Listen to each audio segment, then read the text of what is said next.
नमस्कार, मी सुमित शंकर सावंत आणि तुम्ही पाहताय TV9 मराठी। सुरुवातीला एक महत्त्वाची बातमी। लाडकी बहीण योजनेमुळे सरकारच्या तिजोरीवर कुठलाही भार नाहीये।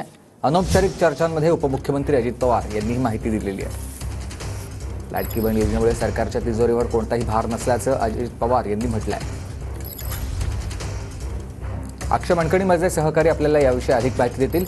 अक्षय, अजित पवारांचं हे विधान आपण बघतोय अनौपचारिक गप्पांमध्ये त्यांनी केलेलं की लाडकी बहीण योजनेमुळे सरकारच्या तिजोरीवर कुठलाही भार नाहीये।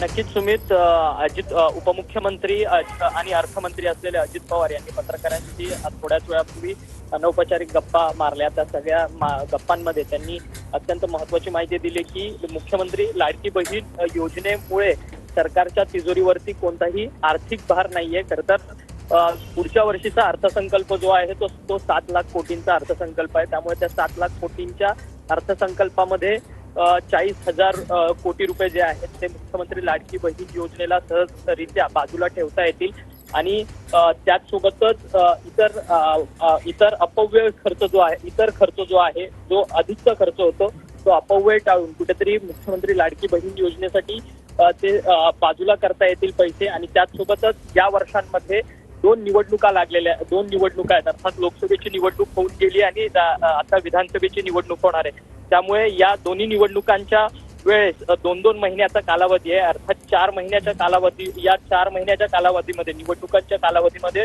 कोणत्याही शासकीय कामांना मंजुरी दिली जात नसल्यामुळे त्यावेळेसचा पैसा जो आहे तो साहजिकच मुख्यमंत्री लाडकी बहीण योजनेला वापरता येईल। त्यामुळे पुढच्या वर्षी देखील याच जोमाने मुख्यमंत्री लाडकी बहीण योजना जी आहे ती आम्ही सत्तेत आलो तर राबवू असं जे मत आहे ते अनौपचारिक गप्पांमध्ये उपमुख्यमंत्री आणि राज्याचे अर्थमंत्री अजित पवार यांनी पत्रकारांना या सगळ्या संदर्भातली माहिती दिली। नक्कीच बरोबर आहे। धन्यवाद तुम्ही दिलेल्या सविस्तर माहितीसाठी।